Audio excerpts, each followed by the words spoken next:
हाँ जी बच्चों, good evening. आज बेटा हमने न्यू टॉपिक स्टार्ट करना है, इनकम फ्रॉम हाउस प्रॉपर्टी। हाँ जी बेटा, देखिए इनकम फ्रॉम हाउस प्रॉपर्टी बेटा हमारा सेकंड हेड है। फर्स्ट हेड बेटा हमारा था सैलरी, सेकंड है बेटा house property, third business and profession, fourth capital gain and fifth income from other sources. First head बेटा हम कंप्लीट कर चुके हैं, सैलरी हेड। तो आज बेटा हम स्टार्ट करते हैं house property head. House property head के बेटा जो सेक्शंस हैं, इनकम टैक्स एक्ट के सेक्शंस 22 से लेकर और सेक्शन 25 इस पे एप्लीकेबल होंगे। ठीक है, तो सबसे पहले हम बात करते हैं सेक्शन 22 क्या कहता है। हाँ जी बेटा, देखिए। हाँ जी बेटा, सेक्शन 22।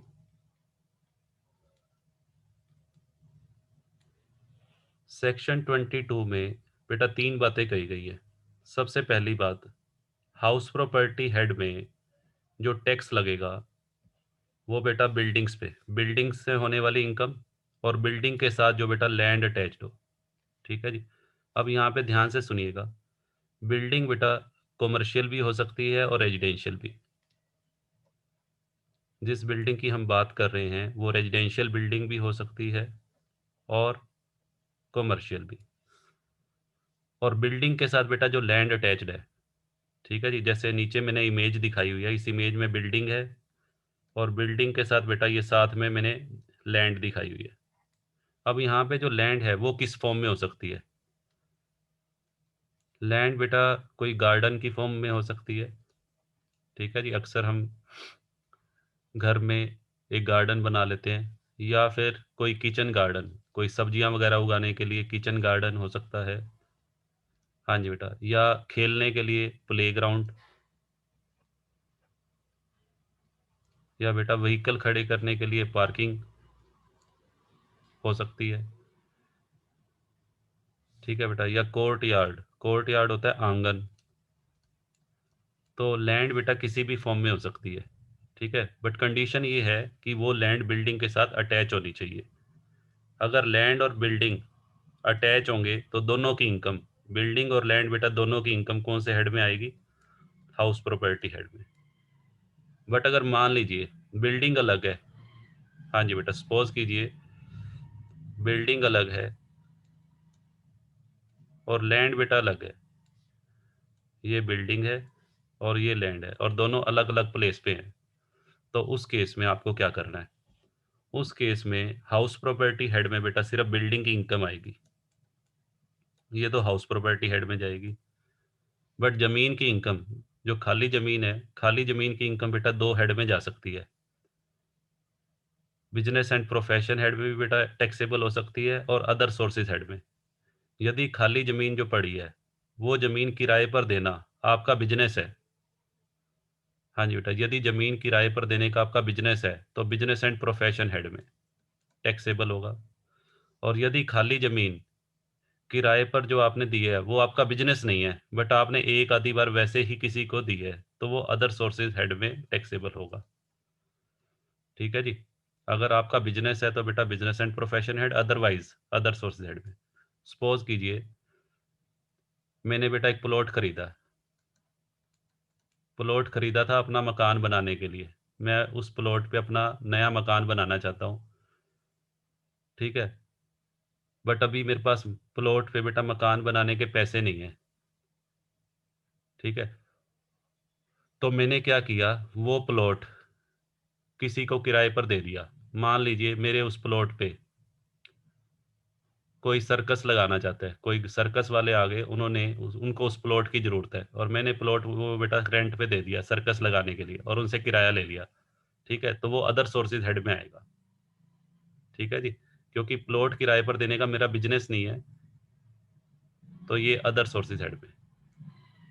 ठीक है, और यदि बेटा ये मेरा बिजनेस है, मेरा बिजनेस ही यही है कि जो मेरी खाली खाली प्लॉट पड़ा है ये मैंने लिया इसी पर्पज से है कि जब भी किसी को ज़रूरत होगी मैं इसको लेट आउट कर दूंगा और उससे इनकम कमाऊंगा। इसको मैंने बिजनेस पर्पज से खरीदा है, तो उस केस में प्लॉट से होने वाली income business and profession head में जाएगी। कभी तो वो प्लॉट बेटा मैं सर्कस वालों को किराए पे दे देता हूँ। जब सर्कस वाले खाली करके चले गए, फिर वहाँ पे कोई मार्केट लगाने के लिए, ठीक है जी, तिब्बत मार्केट वाले आते हैं, नेपाली लोग, तो उन्होंने वो ज़मीन मेरे से ले ली, मैंने उनको भी लेट आउट कर दी, ठीक है जी। उसके बाद कोई मेला लगाना है किसी ने, तो मेला लगाने के लिए वो ज़मीन किराए पर दे दी। तो कहने का मतलब मेरा बेटा वो बिज़नेस है, तो बिज़नेस के केस में बिज़नेस एंड प्रोफ़ेशन हेड में आएगा, अदरवाइज़ उस प्लॉट से होने वाली इनकम अदर सोर्सेज़ हेड में आएगी। ठीक है बेटा, क्लियर है यहाँ तक? चलिए। हाँ जी बेटा, अब आते हैं सेकंड कंडीशन पे। हाउस प्रॉपर्टी हेड के लिए बेटा ये ज़रूरी है कि इस मकान का जो ओनर है, हाँ जी बेटा, असेसी जो है, करदाता या टैक्स पेयर, वो ओनर होना ज़रूरी है।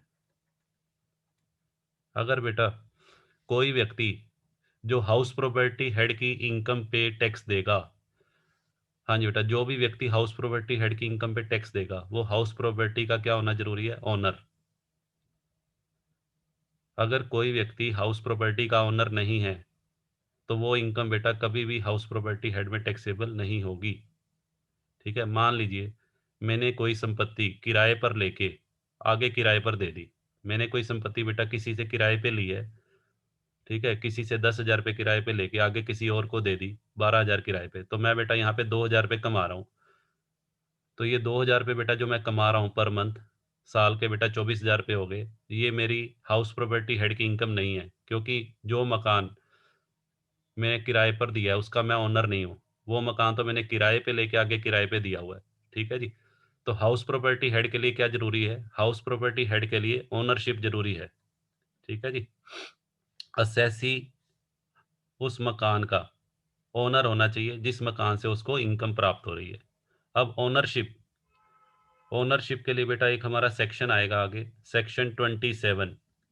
सेक्शन 27 में हम पढ़ेंगे डिटेल में ओनरशिप के बारे में। ठीक है? इसमें 2 पॉइंट बेटा मैं आपको बताऊँगा।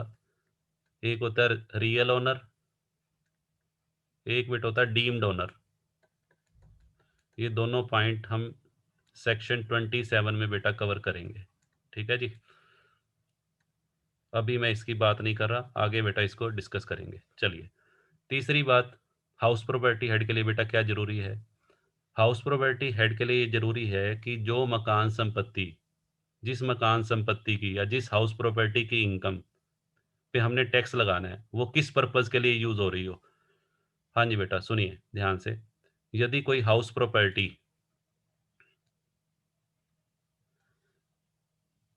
खुद के रहने के लिए, हाँ जी बेटा, ये मेरा मकान है, इसको मैं यूज़ कैसे कर सकता हूँ? एक तो बेटा मैं इसको सेल्फ ऑक्यूपाइड का मतलब मैं खुद के लिए यूज़ कर रहा हूँ फॉर रेजिडेंस पर्पज़। हाँ जी बेटा। दूसरा ये हो सकता है मैं इसको सेल्फ ऑक्यूपाइड खुद के लिए यूज़ कर रहा हूँ फॉर बिज़नेस पर्पज़।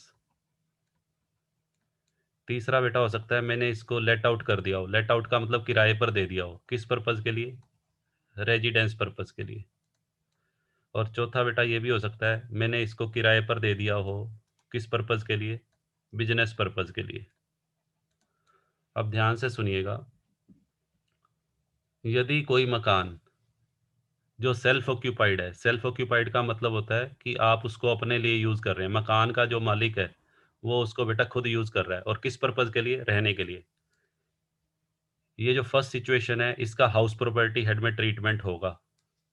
दूसरी जो सिचुएशन है, यदि कोई व्यक्ति अपना ही मकान, खुद का मकान और खुद के बिज़नेस के लिए, अपने बिज़नेस के लिए यूज़ कर रहा है। खुद का मकान और खुद का बिज़नेस, ऐसे मकान का हाउस प्रॉपर्टी हेड में कोई ट्रीटमेंट नहीं होगा।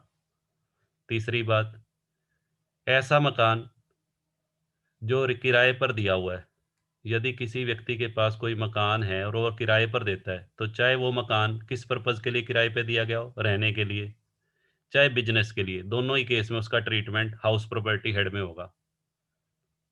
हाँ जी बेटा। फर्स्ट केस मैं दोबारा रिपीट कर रहा हूँ, हाउस प्रॉपर्टी हेड में जाएगा। थर्ड केस भी बेटा हाउस प्रॉपर्टी हेड में ट्रीटमेंट होगा। फोर्थ सिचुएशन भी हाउस प्रॉपर्टी हेड में ट्रीट की जाएगी।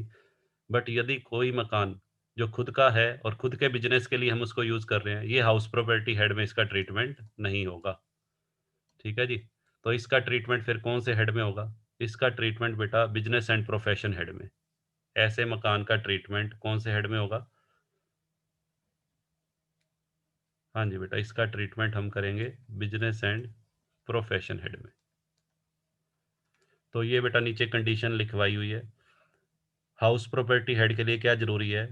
House must not be used for own business और प्रोफ़ेशन। खुद के बिज़नेस के लिए या खुद के प्रोफ़ेशन के लिए उस मकान का इस्तेमाल नहीं होना चाहिए। ठीक है बेटा? चलिए आगे बढ़ते हैं।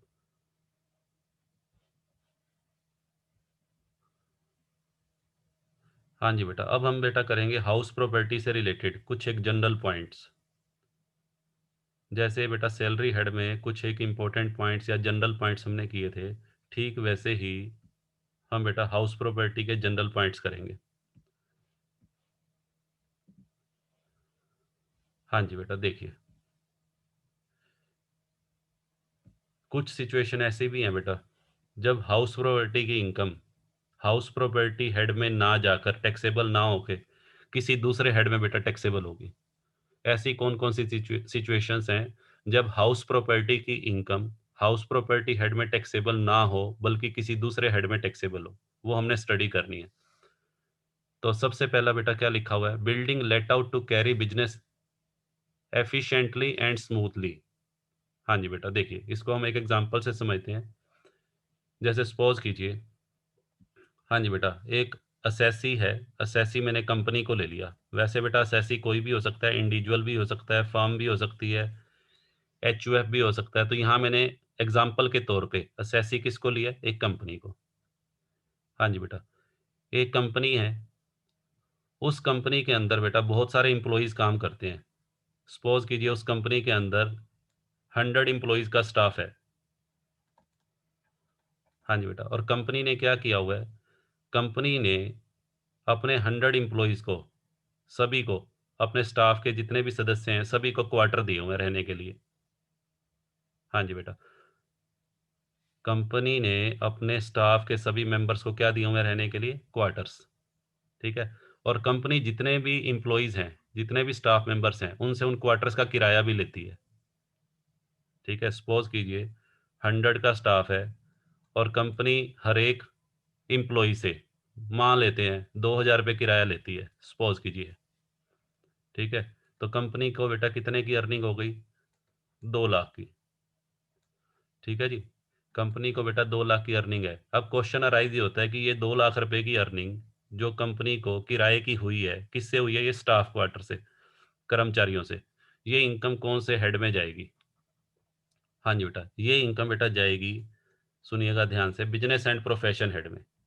ये इनकम बेटा बिज़नेस एंड प्रोफ़ेशन हेड में टैक्सेबल होगी। बट उसकी एक कंडीशन है, उसमें बेटा एक कंडीशन और देखनी है कि कंपनी ने जो अपने स्टाफ के मेंबर्स को जो क्वार्टर्स रहने के लिए दिए हुए हैं, उसके पीछे कंपनी का पर्पस देखना है। कंपनी का ऑब्जेक्ट क्या था? कंपनी का ऑब्जेक्ट ये होना चाहिए कि कंपनी का ऑब्जेक्ट क्या है? अपने व्यापार को सुचारू रूप से चलाने के लिए।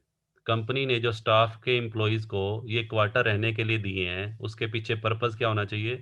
ताकि कंपनी अपना बिज़नेस एफ़िशिएंटली रन कर सके। एफ़िशिएंटली बेटा कैसे रन करेगी देखो, अगर मान लो कंपनी अपने स्टाफ को क्वार्टर बना के देती है रहने के लिए, तो कंपनी उसमें अपना बेनिफिट देख रही है। बेनिफिट क्या देख रही है? हाँ जी बेटा, कंपनी को क्या बेनिफिट है बताओ? अगर कोई कंपनी अपनी प्रीमिसेस के अंदर स्टाफ क्वार्टर्स बनवा देती है और वहीं पर कर्मचारियों को रहने की सुविधा प्रदान कर रही है, तो उसमें कंपनी को क्या फ़ायदा है? उसमें बेटा देखो कंपनी को एक तो ये फ़ायदा है कि कंपनी की जो बिज़नेस है, कंपनी की जो बिल्डिंग है, जहाँ पर कंपनी अपने बिज़नेस ऑपरेशंस कैरी ऑन करती है, उसकी एक तो बेटा देखभाल होती रहेगी, ठीक है जी? चोरी-चकारी का जो डर बना रहता है बिज़नेसमैन को कि रात को कहीं हमारे बिज़नेस में कोई चोरी ना हो जाए। अब यहाँ पे 200 100 कर्मचारियों का स्टाफ रहता है, तो उससे कंपनी का जो बिज़नेस है, एक तो उसकी देखभाल होती रहेगी, ठीक है जी? तो कंपनी अपना फ़ायदा देख रही है और दूसरा कर्मचारियों को आने-जाने में कोई दिक्कत नहीं होगी। अगर मान लीजिए कंपनी के कर्मचारी कहीं दूर से आते हैं, तो उनको आने-जाने में हो सकता है कोई कर्मचारी देरी से आ रहा हो, 9 बजे का टाइम है, ऑफ़िस का टाइम है, वो 11 बजे ऑफ़िस पहुँच रहा हो। तो ऐसी सिचुएशंस को हैंडल करने के लिए कई बार कंपनी क्या करती है, अपने ही क्वार्टर्स बनवा देती है, ताकि कर्मचारियों को आने-जाने में कोई परेशानी, यानी कि यहाँ पे बेसिक पर्पज़ क्या है? बेसिक पर्पज़ ये है कि कंपनी अपना बेनिफिट देख रही है, ठीक है? तो तो यहाँ पे आपको ध्यान रखना है कि कोई भी असेसी या कोई भी बिज़नेसमैन यदि अपने एम्प्लॉइज़ को रहने के लिए क्वार्टर या रहने के लिए मकान किराए पर देता है, तो उससे होने वाली इनकम बेटा कौन-से हेड में आएगी? बिज़नेस एंड प्रोफ़ेशन हेड में। बट कंडीशन यही है कि कर्मचारियों को जो क्वार्टर दिए गए हों, वो बिज़नेस ऑपरेशंस को स्मूथली चलाने के लिए, बिज़नेस ऑपरेशंस को एफ़िशिएंटली रन करने के लिए। ठीक है जी? अच्छा, और सुनिए, एक बेटा ये भी है, सपोज़ कीजिए एक कंपनी है, उसने बेटा अपनी बिल्डिंग का कुछ हिस्सा, ये कंपनी की बिल्डिंग है ये भी, कंपनी ने अपनी बिल्डिंग का कुछ हिस्सा किसको दे दिया? बैंक को दे दिया बेटा। मान लेते हैं एक कंपनी है, उसने अपनी बिल्डिंग का कुछ हिस्सा बैंक को लेट आउट कर दिया, या पोस्ट ऑफिस वालों को लेट आउट कर दिया, या पुलिस स्टेशन बनाने के लिए किराए पे दे दिया, या एटीएम मशीन लगाने के लिए लेट आउट कर दिया। अगर कंपनी ने, हाँ जी बेटा, कंपनी किसी बैंक को अपनी बिल्डिंग का हिस्सा लेट आउट कर रही है, या पोस्ट ऑफिस को, या पुलिस स्टेशन, या एटीएम, और उसके पीछे भी कंपनी का ऑब्जेक्ट क्या है? कंपनी का ऑब्जेक्ट यही है कि बिज़नेस को एफिशिएंटली रन करने के लिए। हाँ जी बेटा, अगर कंपनी के यहाँ ऑफ़िस, कंपनी की बिल्डिंग के अंदर ही एटीएम होगा, तो उससे कंपनी को जो ट्रांज़ैक्शन करने में, फ़ाइनेंशियल ट्रांज़ैक्शन करने में आसानी रहेगी, लेन-देन आसानी से होगा। इसी तरीके से बैंक होगा, तो भी कंपनी को फ़ाइनेंशियल ट्रांज़ैक्शन करने में आसानी रहेगी। कंपनी के अंदर बेटा पोस्ट ऑफ़िस की सुविधा होगी। आजकल तो वैसे मैक्सिमम काम ऑनलाइन हो जाता है, पोस्ट ऑफ़िस का अब इतना ज़्यादा रोल नहीं रहा, क्योंकि आजकल इंटरनेट है, तो सारा ऑनलाइन मेल के ज़रिए ही होता है। अब आता है पुलिस स्टेशन। हाँ जी बेटा, अब 100 कर्मचारियों का स्टाफ है, तो झगड़े भी हो सकते हैं। तो इसलिए बेटा हो सकता है कि वहाँ पर पुलिस स्टेशन की व्यवस्था कर दी गई हो। ठीक है? पुलिस स्टेशन भी के लिए भी बिल्डिंग किराए पर दे दी गई हो। तो यहाँ पर बेटा बेसिक पर्पज़ क्या है कि कंपनी जिसको भी बिल्डिंग लेट आउट कर रही है, उसके पीछे कंपनी का ऑब्जेक्ट है अपने बिज़नेस को एफिशिएंटली एंड स्मूथली रन करना। तो उस केस में जो भी किराया मिलेगा, सपोज़ करो ये जो बैंक या पोस्ट ऑफिस या पुलिस स्टेशन या एटीएम के लिए जो बिल्डिंग किराए पर दी गई है, हाँ जी बेटा, उसका कंपनी को किराया मिल रहा है। हाँ जी बेटा, कंपनी को कितना किराया मिल रहा है मान लीजिए, हाँ जी बेटा, 30,000 रुपए पर मंथ, 30,000 पर मंथ। तो 30,000 इंटू 12, हाँ जी बेटा, 3,60,000 रुपए। 3,60,000 रुपए बेटा, ये जो इनकम है, जो कंपनी को हुई है किराए की इनकम, किससे हुई है? बैंक या पोस्ट ऑफिस या पुलिस स्टेशन या एटीएम मशीन लगाने। तो उसके केस में ये सारा का सारा 3,60,000 रुपए कौन से हेड में जाएगा? हाँ जी बेटा, बिज़नेस एंड प्रोफ़ेशन हेड में। ठीक है जी? चलिए आगे बढ़ते हैं।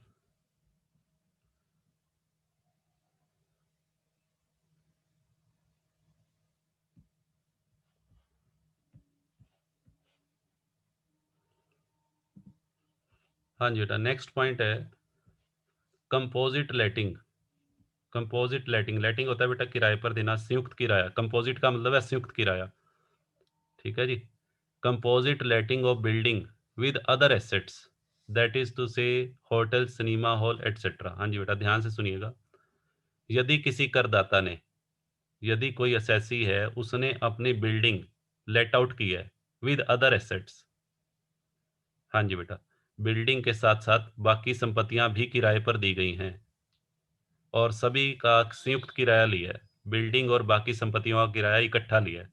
जैसे फॉर एग्ज़ाम्पल सुनिए, हाँ जी बेटा, मान लीजिए हमारे शहर में, जींद शहर में एक बैंक्वेट हॉल है राजमहल, ठीक है जी?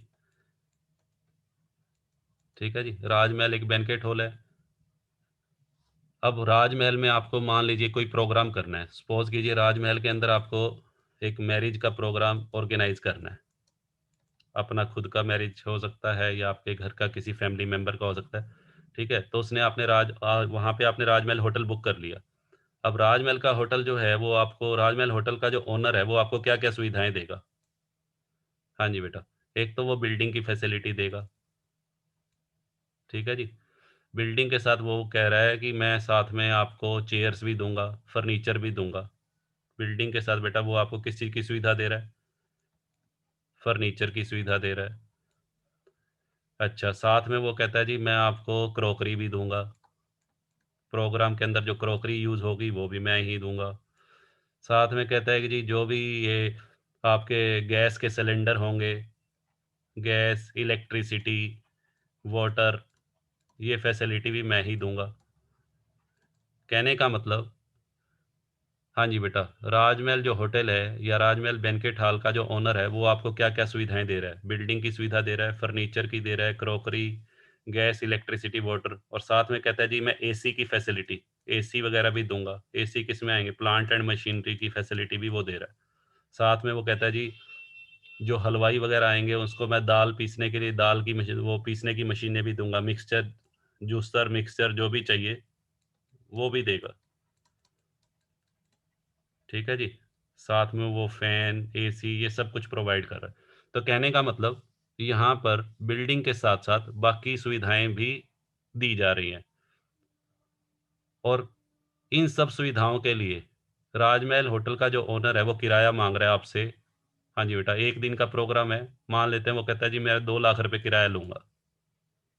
ठीक है जी, उसने रेंट कितना बता दिया आपको 2 लाख। अब ये जो 2 लाख रुपए रेंट है बेटा, ये कंपोज़िट रेंट है। कंपोज़िट का मतलब इसके अंदर बिल्डिंग का रेंट तो शामिल है ही है और बिल्डिंग के साथ बाकी जितनी सुविधाएँ हैं, उनका किराया भी शामिल है। अब क्वेश्चन अराइज़ ये होता है कि ये जो 2 लाख रुपए रेंट है, हाँ जी बेटा, ये कौन से हेड में जाएगा? क्या ये हाउस प्रॉपर्टी हेड में जाएगा या किसी और हेड में जाएगा? तो आंसर बेटा ये है, हाउस प्रॉपर्टी हेड में तो ये किराया जाएगा नहीं, 2 लाख रुपए। ठीक है? तो ये कौन से हेड में टैक्सेबल होगा? हाँ जी बेटा, इस केस में ये 2 लाख रुपए बेटा किराया जो है, सारा का सारा बिज़नेस एंड प्रोफ़ेशन हेड में।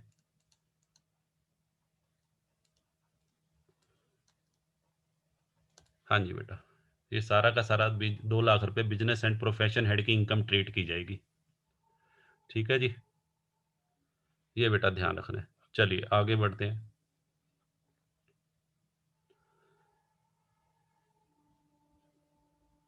फिर बेटा इसमें एक चीज़ ध्यान रखनी है, यहाँ मैंने एग्ज़ाम्पल में राजमहल होटल दिया है, ये तो इसका बिज़नेस हो गया। अगर सपोज़ कीजिए ये किसी व्यक्ति का बिज़नेस नहीं है। हाँ जी बेटा, सपोज़ कीजिए किसी व्यक्ति का ये बिज़नेस नहीं है। मान लीजिए मैं एक एग्ज़ाम्पल और लेता हूँ जैसे फॉर एग्ज़ाम्पल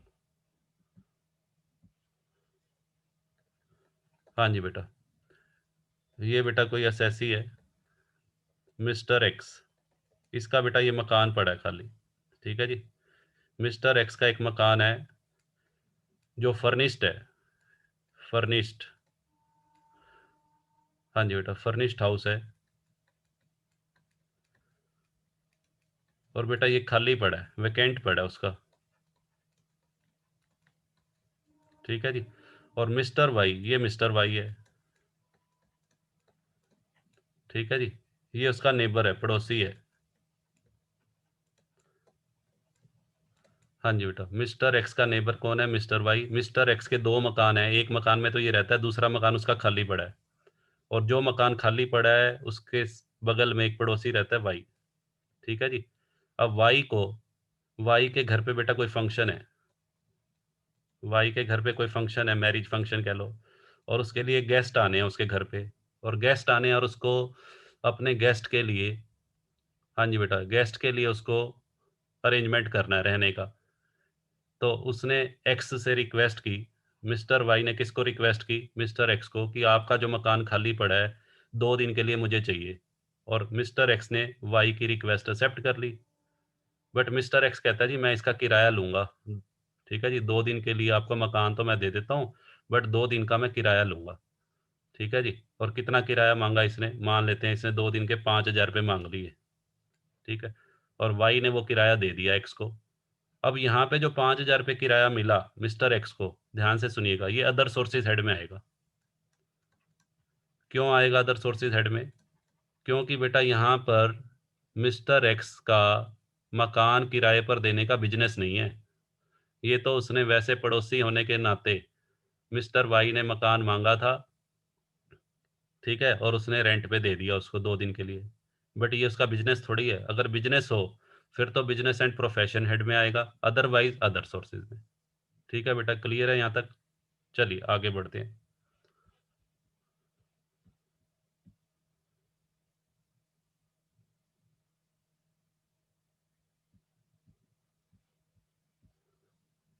हाँ जी बेटा, नेक्स्ट पॉइंट पे आ जाइए। हाँ जी, नेक्स्ट पॉइंट है बेटा पेइंग गेस्ट अकोमोडेशन। हाँ जी बेटा, पेइंग गेस्ट बेटा क्या होता है? हाँ जी बेटा, जिसको आप शॉर्ट में बेटा पीजी भी बोलते हैं। ठीक है जी। पीजी या पेइंग गेस्ट बेटा क्या होता है? ये बेटा एक बिज़नेस है। पेइंग गेस्ट जो है, एक तरह का बिज़नेस है। इसमें क्या किया जाता है? हाँ जी बेटा, इसमें एक तो स्टे की फैसिलिटी प्रोवाइड की जाती है, पेइंग गेस्ट में रहने की फैसिलिटी, साथ में फर्नीचर की फैसिलिटी, साथ में बेटा फूड की फैसिलिटी। ठीक है जी। पेइंग गेस्ट के अंदर ये 3 चीज़ें प्रोवाइड की जाती हैं, स्टे फैसिलिटी, फर्नीचर फैसिलिटी और फूड फैसिलिटी। ठीक है। अपने दिल्ली जैसे शहरों में देखा होगा, यूनिवर्सिटीज़ जहाँ पर कॉलेज यूनिवर्सिटीज़ होते हैं, उसके बाहर बहुत सारे पीजी होते हैं। वहाँ पे स्टूडेंट्स जो हैं, डिफरेंट डिफरेंट स्टेट से जो आते हैं, वो वहाँ पे स्टे करते हैं। ठीक है जी। उनको अपने फर्नीचर भी घर से लाने की ज़रूरत नहीं है, फूड की सुविधा भी वहीं है, फर्नीचर और रहने की। ठीक है जी। तो उसके बदले में उनसे जो किराया लिया जाता है, ठीक है? अब क्वेश्चन ये अराइज़ होता है कि पीजी वाले जो किराया लेते हैं, हाँ जी बेटा, मान लीजिए एक पीजी के अंदर सपोज़ करो 50 बच्चे रहते हैं, 50 स्टूडेंट्स एक पीजी के अंदर हैं। ठीक है जी। पीजी किसका है? पीजी बेटा ये मान लिया इसका मिस्टर एक्स इसका ओनर है इस पीजी का। ठीक है? और 50 स्टूडेंट उसके पीजी में रहते हैं, और एक स्टूडेंट से मान लीजिए पर मंथ, एक स्टूडेंट से बेटा पर मंथ जो है वो मान लेते हैं 5,000 रुपये लेते हैं। तो 50 स्टूडेंट से 5,000 के हिसाब से उनकी 2.5 लाख रुपए पर मंथ की रिसीप्ट होगी, ये किराया हो गया। ठीक है? तो क्वेश्चन ये अराइज़ ये होता है कि ये जो पीजी का किराया है, ये कौन से हेड में आएगा? तो ध्यान से सुनिएगा बेटा, ये किराया हाउस प्रॉपर्टी हेड की इनकम ट्रीट नहीं होगा, क्योंकि पीजी रन करना एक बिज़नेस एक्टिविटी है। पीजी बेटा जो रन करते हैं वो उनकी एक बिज़नेस एक्टिविटी है, तो 2.5 लाख रुपए जो पर मंथ किराया आ रहा है, ये किराया कौन से हेड में जाएगा? बिज़नेस एंड प्रोफ़ेशन हेड के अंदर। ठीक है? इसे इनकम नहीं बोलेंगे, ये 2.5 लाख रुपए बेटा किराया है, अभी तो इसमें से खर्चे भी माइनस होंगे।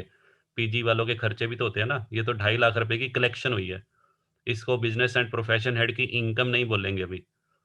ठीक है? ये प्राप्ति है, प्राप्ति में से खर्चे घटेंगे फिर इनकम आएगी। तो वो तो आगे की बातें हैं, अभी जस्ट इतना याद रखना है, इसका ट्रीटमेंट कौन से हेड में होगा? बिज़नेस एंड प्रोफ़ेशन हेड में। हाउस प्रॉपर्टी हेड के अंदर नो ट्रीटमेंट।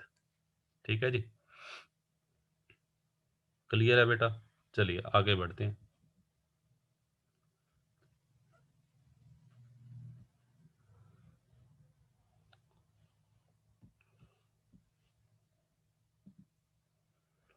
हाँ जी बेटा, नेक्स्ट पॉइंट है income from house property situated outside India.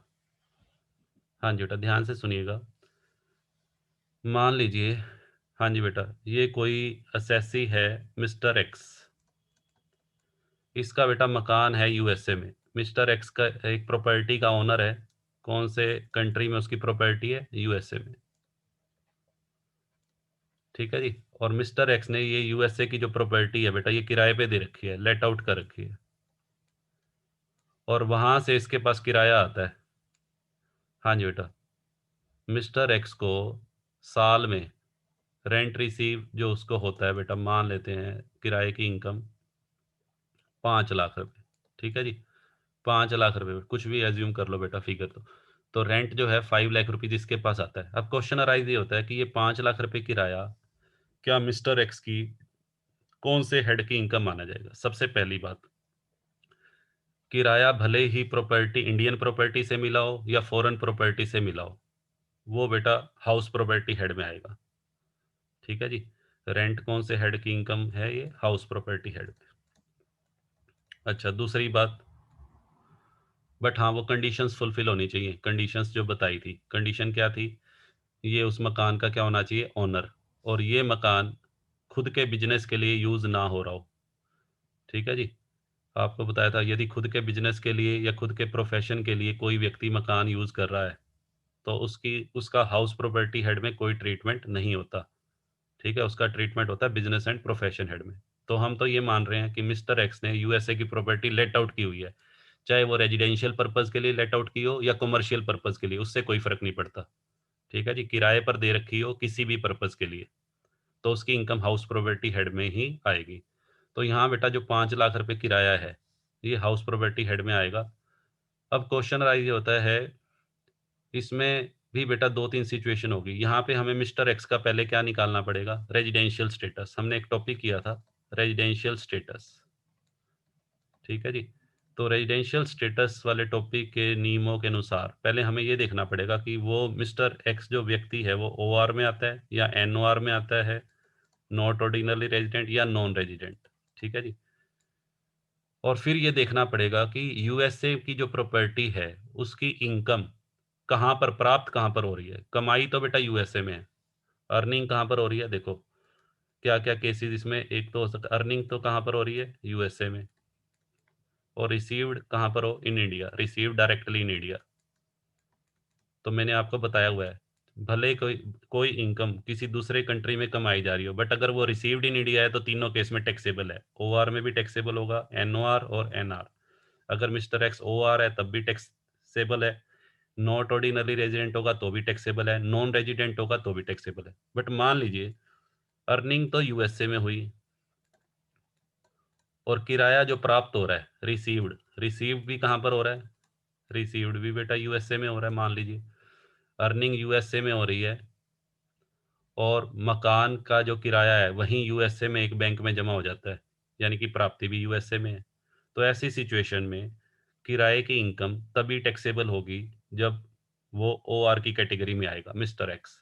अगर वो एनओआर की कैटेगरी में है तो एग्जम्प्ट है, और नॉन रेजिडेंट की कैटेगरी में है बेटा तब भी एग्जम्प्ट होगा।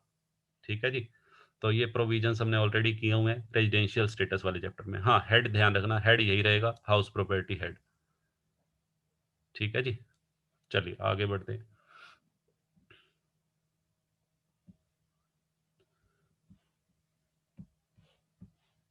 हाँ जी बेटा, अब आ जाइए ओनरशिप पे। हाँ जी बेटा, ध्यान से सुनिएगा। जो ओनरशिप है, अभी मैंने आपको बताया हाउस प्रॉपर्टी हेड के लिए क्या जरूरी है कि जो व्यक्ति हाउस प्रॉपर्टी की इनकम पे टैक्स देगा वो उसका ओनर होना चाहिए। ठीक है जी। अब ओनरशिप कैसे डिसाइड करते हैं, ये पता कैसे लगता है कि संपत्ति का ओनर कौन है? उसके लिए बेटा दो चीजें हैं। एक तो कुछ सिचुएशन में तो हम देखेंगे रियल ओनरशिप, और कुछ सिचुएशन में जहाँ पे डाउटफुल सिचुएशन है, डाउटफुल सिचुएशन को इनकम टैक्स डिपार्टमेंट ने क्लियर किया है। कुछ सिचुएशन ऐसी हैं जहाँ पे थोड़ा सा डाउट है कि ओनर किसको माना जाए, तो उस केस में इनकम टैक्स डिपार्टमेंट ने सेक्शन 27 में बेटा क्लियर किया हुआ है कि डिफरेंट डिफरेंट सिचुएशन में ओनर किसको ट्रीट किया जाएगा। ठीक है। तो पहले मैं बात करूंगा रियल ओनर के बारे में, रियल ओनरशिप कैसे डिसाइड होती है। फिर बात करेंगे डीम्ड। डीम्ड का मतलब होता है माना गया स्वामी। रियल का मतलब बेटा वास्तविक स्वामी, प्रॉपर्टी का वास्तविक स्वामी कौन है, और डीम्ड ओनरशिप का मतलब माना गया स्वामी। चलिए, अब सबसे पहले बेटा हम आते हैं रियल ओनर पे। हाँ जी बेटा, रियल ओनर कौन होता है? जनरली बेटा हम ओनर उसको बोलते हैं, मान लीजिए ये प्रॉपर्टी है हाउस प्रॉपर्टी, ये हाउस प्रॉपर्टी का owner mister x. Mister x इस मकान का ओनर तब माना जाएगा जब मिस्टर एक्स के नाम में प्रॉपर्टी रजिस्टर्ड हो। तो इस इमेज में जैसे दिखाया गया है उसके हाथ में मकान की रजिस्ट्री के कागज हैं। तो असेट ओनर बेटा कौन होगा? ओनर उसको बोलते हैं the person in whose name the property is registered. ठीक है जी।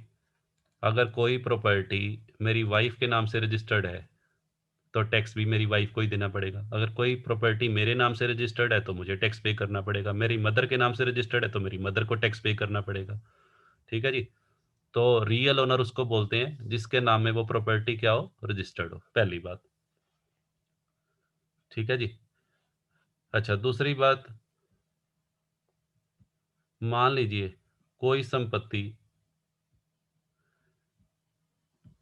हाँ जी बेटा, एक दूसरा एग्जांपल मैं ले रहा हूँ। इन केस ऑफ मॉर्टगेज, अगर कोई संपत्ति गिरवी रखी गई है, मॉर्टगेज में बेटा क्या होता है, दो पार्टीज होती हैं। जैसे ये पर्सन है मिस्टर एक्स, इसको बेटा लोन की रिक्वायरमेंट है, इसको पैसे की जरूरत है। इसने क्या किया, बैंक से संपर्क किया, मिस्टर एक्स ने इस बैंक से संपर्क किया लोन लेने के लिए। ठीक है जी। इस बैंक से वो 20 लाख का लोन लेना चाहता है। तो बैंक बेटा लोन तभी देता है जब आपको कोई प्रॉपर्टी, कोई सिक्योरिटी गिरवी रखनी पड़ेगी। ठीक है। तो बैंक ने मिस्टर एक्स को कहा ठीक है जी, हम आपको लोन तो दे देंगे, बट उसके बदले में आप हमारे को पास कोई प्रॉपर्टी गिरवी रखो। तो मिस्टर एक्स ने क्या किया, मिस्टर एक्स बेटा इस मकान का ओनर है। ठीक है। तो मिस्टर एक्स ने अपने इस मकान के कागज, इस मकान के जो लीगल डॉक्यूमेंट्स हैं, हाँ जी बेटा, वो किसको हैंड ओवर कर दिए, मकान के जो लीगल डॉक्यूमेंट्स हैं, हाँ जी बेटा, वो उसने किसको दे दिया बेटा, बैंक को। ठीक है। और बैंक ने बेटा मिस्टर एक्स को क्या प्रोवाइड कर दिया, 20 लाख का लोन प्रोवाइड कर दिया।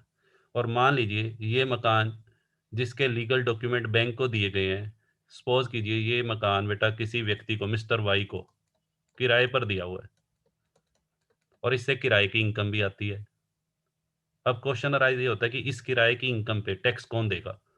अब यहाँ दो पार्टीज हैं, एक तो गिरवी रखने वाला, मोर्टगेजर, गिरवी रखने वाले को बेटा क्या बोलेंगे, हाँ जी बेटा, मोर्टगेजर।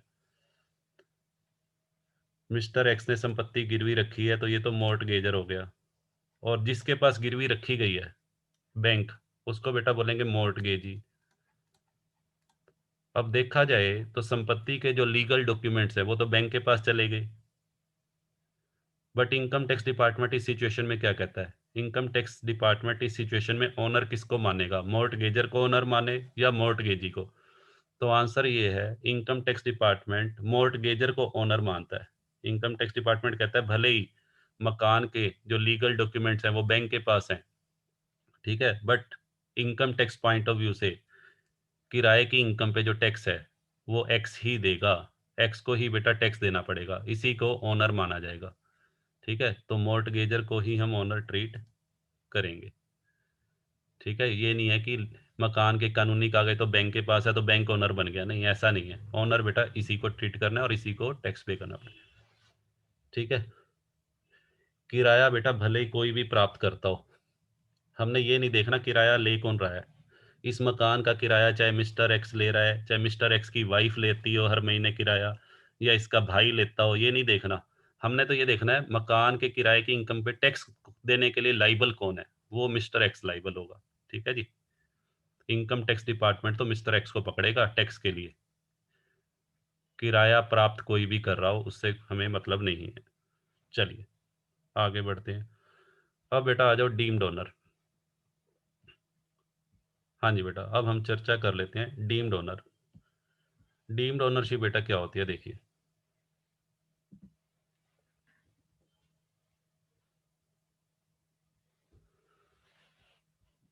हाँ जी बेटा, डीम्ड ओनर का मतलब होता है बेटा माना गया स्वामी।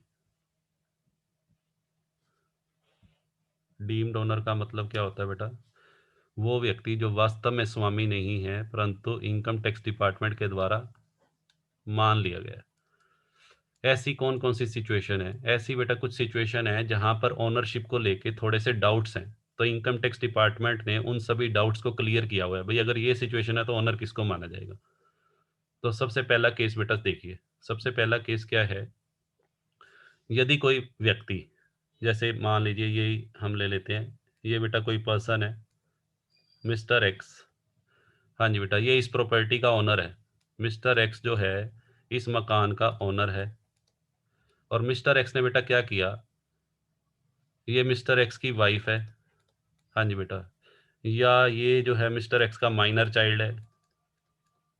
अब ध्यान से सुनिएगा, यदि कोई व्यक्ति, जैसे मिस्टर एक्स ने अपना ये मकान किसको ट्रांसफर कर दिया, अपना ये मकान मिस्टर एक्स ने अपनी वाइफ को ट्रांसफर कर दिया बिना प्रतिफल लिए, विदाउट कंसिडरेशन, या कंसिडरेशन तो लिया गया है परंतु कंसिडरेशन पर्याप्त नहीं है, सफिशिएंट नहीं है, ठीक है जी, या उसने माइनर चाइल्ड को ट्रांसफर कर दिया। यदि कोई व्यक्ति अपनी हाउस प्रॉपर्टी को अपनी वाइफ को या अपने माइनर चाइल्ड को ट्रांसफर करता है बिना प्रतिफल लिए, या प्रतिफल तो लिया गया है परंतु वो पर्याप्त नहीं है, तो उस केस में इनकम टैक्स डिपार्टमेंट क्या कहता है? उस केस में बेटा इनकम टैक्स डिपार्टमेंट कहता है कि प्रॉपर्टी का जो ओनर है, income tax point of view से हाउस प्रॉपर्टी हेड की इनकम पे टैक्स देने के लिए कौन लाइबल होगा? ट्रांसफरर। मिस्टर एक्स को ही ओनर माना जाएगा। मिस्टर एक्स कौन है? ट्रांसफरर। यहाँ बेटा दो पार्टीज हैं, एक ट्रांसफरर है और ये बेटा ट्रांसफरी, जिसको ट्रांसफर की गई है, उसकी वाइफ हो सकती है ट्रांसफरी या उसका माइनर चाइल्ड। तो इस सिचुएशन में ओनर हाउस प्रॉपर्टी हेड की इनकम पे बेटा टैक्स किसको देना पड़ेगा? एक्स को देना पड़ेगा, हस्तांतरणकर्ता को, ठीक है जी। हाँ, परंतु यदि वाइफ ने हस्बैंड को पूरा प्रतिफल चुका दिया हो, मान लेते हैं मिस्टर एक्स ने मिसिज एक्स को मकान दिया और उस मकान की कीमत 50 लाख रुपए है और 50 लाख रुपए वाइफ ने मिस्टर एक्स के अकाउंट में ट्रांसफर कर दिए, तो प्रतिफल तो हो गया, पूरा पूरा प्रतिफल चुका दिया। उस केस में फिर ओनर वाइफ को ही माना जाएगा, ध्यान रखना। तो यहाँ पे हम बात कर रहे हैं यदि वाइफ को कोई संपत्ति दी जाती है बिना प्रतिफल के या बिना पर्याप्त प्रतिफल के, तो उस केस में ओनरशिप किसकी मानी जाएगी? ओनरशिप बेटा एक्स की ही मानी जाएगी, ट्रांसफरर की, और इसी को टैक्स पे करना पड़ेगा, ठीक है। सेम यही माइनर चाइल्ड के केस में है, परंतु इसमें एक बेटा केस ये है, यदि कोई माइनर चाइल्ड है, मान लेते हैं मिस्टर एक्स की कोई डॉटर है और माइनर डॉटर है और वो मैरिड है, ध्यान से सुनिएगा, मैरिड माइनर डॉटर, ठीक है जी। मिस्टर एक्स की कोई डॉटर है जिसका उसने बाल विवाह कर दिया, ठीक है जी, माइनर मैरिड डॉटर है बेटा, और माइनर मैरिड डॉटर को उसने ये मकान दे दिया साथ में, ठीक है। यदि कोई व्यक्ति अपनी माइनर मैरिड डॉटर को कोई प्रॉपर्टी ट्रांसफर करता है, तो उस प्रॉपर्टी की ओनरशिप उसी की मानी जाएगी, डॉटर की, ठीक है। उस केस में मिस्टर एक्स ट्रांसफरर को, हाँ जी बेटा, ओनर ट्रीट नहीं किया जाएगा, ठीक है जी। इस सिचुएशन में ओनरशिप बेटा इसी की मानी जाएगी, ध्यान से सुनिएगा, डॉटर की। हाँ, अगर अनमैरिड है, अनमैरिड होती है ये डॉटर, तो अनमैरिड के केस में मिस्टर एक्स को ही टैक्स पे करना पड़ेगा हाउस प्रॉपर्टी की इनकम पे, ठीक है। बट अगर मैरिड डॉटर को दिया गया है, तो मैरिड डॉटर के केस में वो जो हाउस प्रॉपर्टी है उसकी ओनरशिप मैरिड डॉटर की ही मानी जाएगी मैरिज के बाद, ठीक है। अच्छा, एक केस और हो सकता है, मान लीजिए मिस्टर एक्स ने अपनी वाइफ को ये मकान दिया है और उनके बीच उनका डिवोर्स हो गया। हाँ जी बेटा, मिस्टर एक्स ने अपनी वाइफ को मकान दिया है, उनका डिवोर्स हो चुका है और डिवोर्स के बाद उसने ये मकान अपनी वाइफ के नाम में ट्रांसफर कर दिया, ठीक है जी, उसके जीवन यापन के लिए कह लो, ठीक है। तो उस केस में इस मकान की जो ओनरशिप है फ्यूचर में उसकी वाइफ की ही मानी जाएगी और उसकी वाइफ को ही बेटा टैक्स पे करना पड़ेगा, ठीक है। तो ये बेटा सारे पॉइंट आपको ध्यान रखने हैं। चलिए आगे बढ़ते हैं।